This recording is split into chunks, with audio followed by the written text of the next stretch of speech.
How you guys feeling, man? Nomination this weekend. We're Here we doing go. good, Charlie. Good, feeling good. How you guys feeling about it? You know, going into it. Doing good, feeling good. Positive. Give thanks. It's a joy just to be here. You know what I mean? This is one of them things where it's not about the win, it's about the music. Because we have one category for hundreds of albums that's released every year. So we're just about celebrating the music this week. Reggae music. Now, once you win the album, once you win the Grammy for the first album, I mean, where are you going into this album? Are you going with expectations? Are you trying to push the boundaries a little bit more? Well, it's not really. We've pushed the boundaries a lot with reggae, you know, being born in Brooklyn. You guys have been doing it for a few decades, absolutely. Yeah. So we've always pushed the envelope from working with Thelonious Monk and just giving that Brooklyn, New England flavor for a long time within reggae music. Our father, being Denver Morgan, you know, was one of the first reggae bands in New York City. So that flavor, that Jamaican flavor, has always been in our reggae. So we always thinking, what's next? You know, maybe it's a song with Sting, maybe it's a song with John Legend, or India Reed, like some of the things that we haven't done before. But Avrakedabra is one step closer to some of those things and taking it to another level. Now, I love how you guys are sort of like tying in the modern age of music as well with reggae. I mean, is that something you've been trying to push the boundaries on as well? Well, I mean, it's not really that you've just been trying, it's just where music is. You know what I mean? And we are highly influenced by modern music, but rooted in our history and our past of our music. So it's just where we are in this modern day musically. And you have a generation of children and producers that they hear music a certain way. They don't hear the music the way our parents did. They don't hear the music the way we did a few years back. They hear it the way they hear it. And there's nothing wrong with that. So you just have to become relevant with them and their hearing and just make music for all generations. You guys have some great guests on this album. Obviously, Mr. Talkbox. You have Ziggy Marley. I mean, you know, tell me how those collaborations came to be. It was a natural thing, really. You know, Mr. Talkbox and Gramps became friends from the last Grammy Award that we won in 2000. You met him there at the Grammys. Well, after the Grammys. Yeah, after the Grammy, there was an event in Nashville where I reside, and there was a Grammy event. I met him, and then it was just a mixer, meeting different people from country, rock, hip hop, and that's what Nashville is about. It's about Music City. It's about music, not just hip hop music or reggae or just country, which is known for country music. So we met him there, and he played on the Bruno Mars record, and I said, you know, while we was working the record, I said, yo, Peter, Mojo, how cool would it be to have the talkback sound that's on Bruno Mars record on reggae? So those are some of the things that we talk about in pushing the envelope in reggae and having it not sound like it sounded 40, 30 years ago, to see that reggae can transform while still maintaining its roots. And talk about Ziggy Marley, bringing him on. Ziggy, listen, that's just a blessing in itself. You know, we've been friends, the families have been friends for years. You know what I mean? And we've done something back in the day with Junior Gang on our album called Full Circle. The last album that won the Grammy, Strictly Roots, we had a song with the son of Stephen Marley, Joe Mercer Marley. And this record now, Mojo had a conversation with Steve and said, you know, I think it's time we do something together. It was really about, you know, really trying to do something with Steve. And when Steve heard it, he was like, them thing I sound like Ziggy thing, you know. And he was like, man, if you could get Big Brother on this, you know, it's just super. So he put in a call for you. Oh yeah. Big old Steve Marley, Ziggy Marley, you know. And then, so we give thanks for them, man. They're good people, great people. You know, they've been great for the music and still are, and they continue to do things and represent the music in a royal fashion, you know what I mean? I love how organic that was. I mean, you guys going into this Grammy Awards, is there anybody you're looking to meet up with and hopefully collaborate with? I'm really looking toward some of the Grammys is always a surprise. You never know what's going to happen, but we've gotten a couple tips since we got to New York. But it's always an amazing event and production. You know, just getting under one roof, those minds of the best songwriters, singers, composers, and just the production company, you're going to get the best, you know. I wouldn't want to be in the directors or the producers' shoes of that show, because you got to always, you know, you're trying to beat the Oscars, you got the BET Awards, but to see an Adele, a Bruno Mars, like, he's incredible. He's just that artist of our time. He's like that Prince, Michael Jackson era. It's either Bruno Mars or Chris Brown for me. Yeah. Is there anybody you're gunning for that you're listening to right now as far as newer artists? Julia Michaels. I love that song, Issues. She's a brilliant songwriter.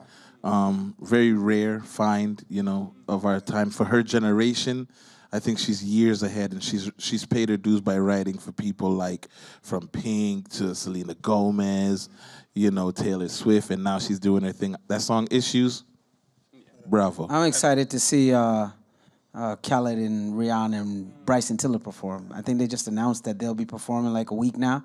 So that just made the whole trip exciting for me. Yeah, Anthony Hamilton too. I think he's one of our unsung heroes. Anthony Hamilton is a brother where comes from a special place when it comes to singing, and you don't see a Anthony Hamilton every day. So I'm really pulling for him. So Anthony Hamilton, big up himself. I love that. Now you guys made a great album. Now you guys get to tour it out, right? You have a winter tour. Yeah, You're going all over Europe. I mean, starting next week actually. It's amazing. Congratulations. I mean, Thank tell me you. what it's like playing it live and getting in front of the crowds. It's a great vibe, and when the album just dropped, you play the songs, and people are like, it's not what they're used to. They're used to the old classics. But when you see, you go out for 6 months, play the new material, and return 6 months later and play it again, and they're deeper into the album, they're responding to it. It has become a part of them. So we're really looking forward to going to Europe and playing the Avrakedabra album along with the classics of Morgan Heritage, and just having fun with the audience and moving around the world with the music, Any favorite live tracks you can already see are going to be from this album? You're going to be playing some for us here later today, so a little bit. So any favorites that you're going to be jamming? One of my favorites off the album is "Want Some More." Is featuring Mr. Talkbox. That's the first track. Yeah, Absolutely, it's a great one. I think it's revolutionary in hearing the Talkbox on reggae. I can't remember another record that had that sound. I remember my dad. Big up our dad, Denver Morgan. When he was listening to the record, and he was like, he's our real roots, Rasta man, And so when he heard the record, he was like, "What's that?" You got the purists out there, sort of, yeah. So he was like, "Dad, it's like a digital. You talk to your granddad about a cell phone or iPhone today. He's like, what is that? And it's the same way the elders with the reggae, they want to hear it in its purest form. And I think that we were able to achieve that with Avrakedabra, that you still hear the roots, but you hear a little bit of modern, and with One Life to Live, you hear a little bit of dubstep, kind of, David Guetta kind of energy, like the EDM energy, while still hearing reggae. So Want Some More is that record for me off the album. I love that. Let's talk about the beginnings a little bit, just for people who don't know. I mean, you guys started out here in New York, right, in Queens and Brooklyn. Yeah, I mean, Brooklyn. Tell me about sort of how this came to be and how the brothers came together. Well, I mean, we're brothers. Well, obviously it came together, but it came together as a musical entity. Yeah. Well, I mean, growing up at home, our father, Denroy Morgan, had a band, and still does have a band called Black Eagles. One of the first bands out of Brooklyn, New York, to play their own original reggae music, not covers. And just growing up under that umbrella and that tutelage and seeing it, we became a part of it until it became us, and we became the music itself.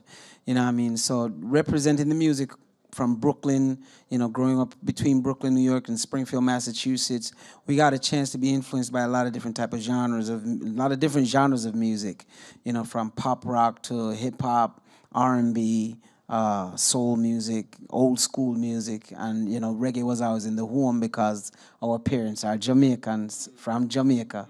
So it's just a journey musically, and to see where it has brought us in life, it's a joyful feeling.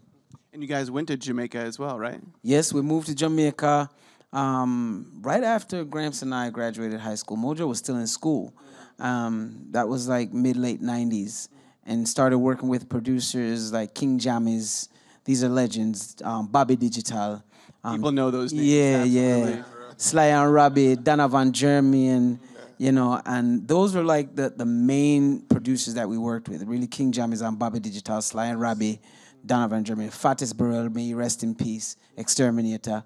And we worked, moving up to, there were some younger producers, and this is how we continue to keep ourselves relevant, because every few years there was a new producer that took the reign in Jamaica. Don Corleone was one of those producers for years that gave you many hits, from the hardcore dance hall to reggae music, from Vibes Cartel, Sean Paul, Elephant Man, Morgan Heritage, T.O.K., Jack Cure, and the list goes on. And, you know, even up to today, we're working with producers like, who are the, Winter, who has produced big hits for Chronics and Protege, J Vibe, who has done with a lot of people like Mary J. Blige, Jukebox, Shane Brown, who's gave you hits from people like Chuck Fender, Taurus Riley, Busy Signal, Riff There's Raff. a laundry list. You Yeah, guys yeah, send yeah. out a So list out there. It's amazing who you guys have worked with. It's incredible. Yeah. I mean, you guys did a great job of, you know, like I said before, blending the new with the old and the messaging. Indeed. You know, I think it's more important now than ever. You know, family, faith, love, that sort of thing. Are you feeling that in the world? People sort of, you know, sort of. The world is becoming a lot more energy? conscious. Absolutely. A lot more conscious, and that's what makes Morgan Heritage even more relevant today, because we're a group that our music, it leans towards the consciousness of society. It's not religious, but we talk about a lot of social commentary in our music. We talk about a lot of relationships in our music. So these things are what people face on a daily.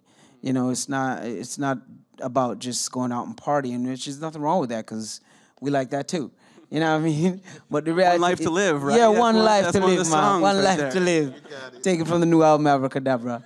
So, you know, the reality is just singing for people and people hearing their pains through music. Because sometimes people want to feel like those people who they watch on TV and see on stage, they want to relate to you. And we're here to let them know that we're people just like you.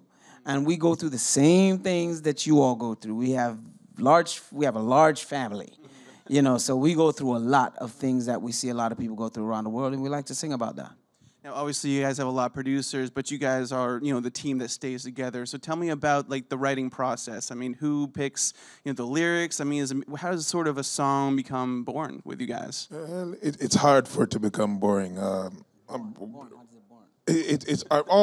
was born. Well, it's born in many different ways. It could be sometimes an experience, sometimes that we watch on television. I want to tell you, the news is a hell of a influence. There's a lot of material there. There's a lot of material there. The need for that messaging, like you guys are talking about. Yeah, so you could be watching the news, or, you know, traveling as well. Traveling is one of the biggest things, but just life overall, life experience is one of the biggest influence.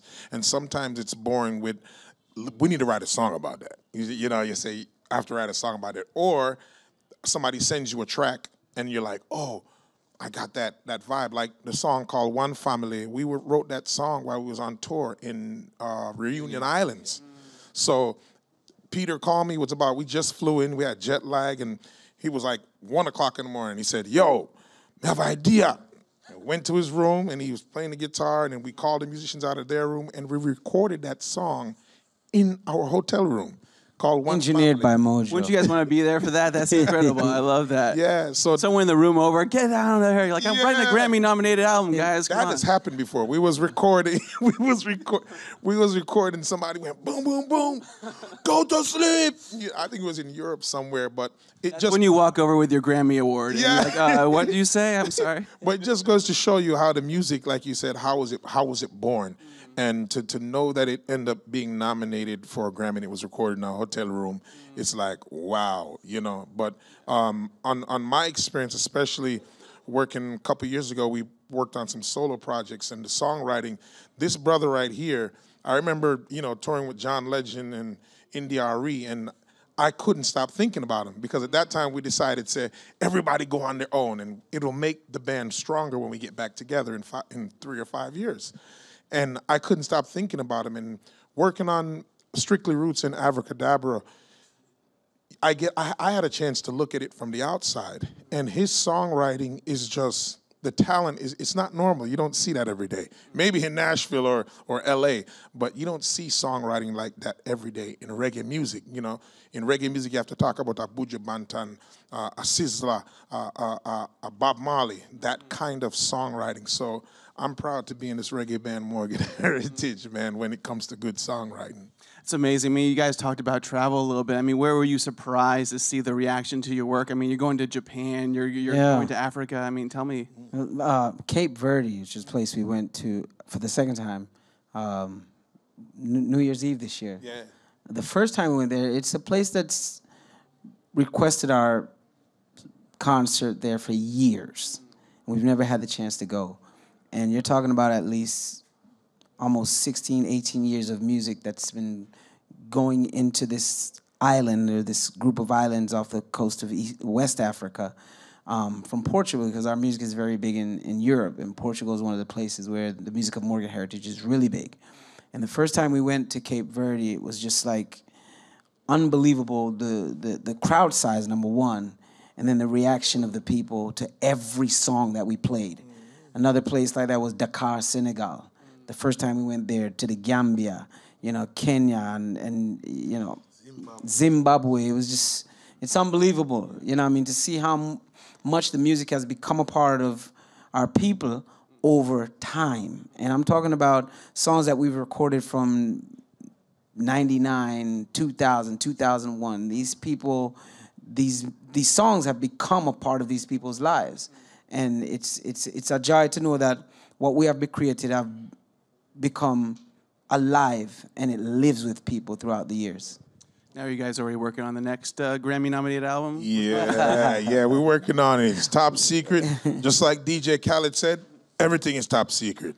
So just hold it down. We'll be in the dance hall, chilling with the sound man then. Okay, I can get that. Okay, we have some questions in the audience, so we're going to start right there. Yeah, how you doing? I just want to say thank you for coming and inspiring everybody across the world. Thank you. Myself, as a reggae artist, and I know artists across the world would like to know, like, when you get into the studio, what is, like, your go-tos, like the programs, the instruments, or, that type of thing? Well, for us, honestly, we don't go to the studio to create. We can be here and be in the back room there and create a vibe. Please stick around and create a vibe, absolutely. Yeah. And as soon as we're done, we'll either probably go back to the hotel room and set up we travel with a portable studio, so it's not always about going to a state-of-the-art studio that you see on the TV and be like, I'm in the studio, No. The reality is today's technology has given you the ability to create music anywhere you are. I remember I saw a commercial one time with Dr. Dre mixing a track on the airplane. So it's just about whenever the inspiration hits you, because you can't tell the inspiration when to come. But you've got to be ready for it when it does. And there's a time period where there's no inspiration. it's just a block and nothing is going on. And you got to go through that too. So, but when we do really go into the studio, like one of those pretty state-of-the-art studios that you always see, is really when we're going to mix, because we don't depend on going into the studio to make our albums. We make it anywhere we are. In the hotel rooms, like you said, the hotel room has become one of those places for us where we make a lot of our music nowadays. That's awesome. Okay, next question. Hello, Morgan Heritage. Yes, Brian, bless. Just want to say how amazing it is to have two of the most recognizable voices in reggae in the same group. Give thanks. Give it up, guys. Give it up. That's an amazing thing. Absolutely. Give thanks. Yes, Give they thanks. are. They are. Give thanks. Absolutely. Thanks. And my question is, how does Morgan Heritage remain relevant through these decades? Because I've been listening to you guys. You Don't Have to Dread to Be Rasta is one of my favorite songs. And as a bald head like me, the song is very relevant. So what is it that you guys, what is it about Morgan Heritage that's always kept you guys relevant? Every year you're old, you never get old. Wow, give thanks. It's the youths, man. It's the youths. Like, you got a lot of veterans. And we even get into arguments with some of our peers who are veterans. And they're like, yo, the youth, they might mash up the music. They might mash up, like, you can't say that. It's just different. They're not destroying the music. They're creating what they hear, what they feel. The music from, pop music from the 60s is totally different from pop music today. So if Justin Timberlake was trying to make music like Elvis Presley today, it wouldn't work. And Elvis Presley and the Beatles was the sound from, those were the pop sounds from then. But that's not the sound today. So with Morgan Heritage, we are very aware of what the oncoming generation is into. So that's why we have songs like One Life to Live, Avrakedabra, a song, Dream Girl, Ride and Roll, Light It Up, and songs like that, which really is a fusion between yesterday and today, while we're standing in the middle of it, joining the eras together. So that's how we do our music. Sometimes people say, like the new stuff, they're like, oh, that's not the Morgan Heritage I know. Well, yeah, true. There's nothing wrong with that. I mean, what we did 20 years ago, I'm not going to do that today. It's 20 years later. I did that 20 years ago. So if you're not into what I'm doing today, there's another generation that'll love it. And probably another 10 years, that generation that loves today's Morgan Heritage are going to be like, oh, Morgan Heritage changed, because we will always change with the music. Everything in life evolves. If something is not evolving, it's dead. Okay, one more question before we get some instruments up here. Okay, right there. Big up Mojo, Peter, Grumps. Bless. I thought I saw a Jamaican back there. Easier, yeah. Nairobi, Kenya. Aight. So my question is just in line with what he was saying about you don't have to be dread to be Rasta. True. Right? That's a good song. But then if you look at the video, all of you, Lux, Una, everybody has dreads. So how do you all come up with that, but then still have the dreads? Well, that's our personal choice. You know, today Lukes don't have dreads. Yeah, I saw that. There you go. Yeah, So I saw that. it's an art. It's a conception of the heart. You know what I mean? One of the great prophets from the Bible, he didn't have locks, or the prophet Elijah. He was a bald prophet. You know what I mean? So and there's dreadlocks is not a Rastafarian thing. You had warriors wearing locks long before Rastafari. You know what I mean? You go way back to ancient in Africa, the Mama warriors from Kenya, Nairobi, fighting the wars and wearing the locks, and you know the history. So, the locks thing, it's a personal choice of an individual to wear locks. Rasta is a lifestyle, it's an awareness, it's a consciousness. You know what I mean? It has nothing to do with if you smoke marijuana, or if you eat ital food, or if you have dreadlocks. It's how you live with people, how you live with yourself, how you treat yourself. You know what I mean? And, it's a liberty. It's a lifestyle. Morgan Heritage, guys, keep it going. Thank you so much for being here, guys.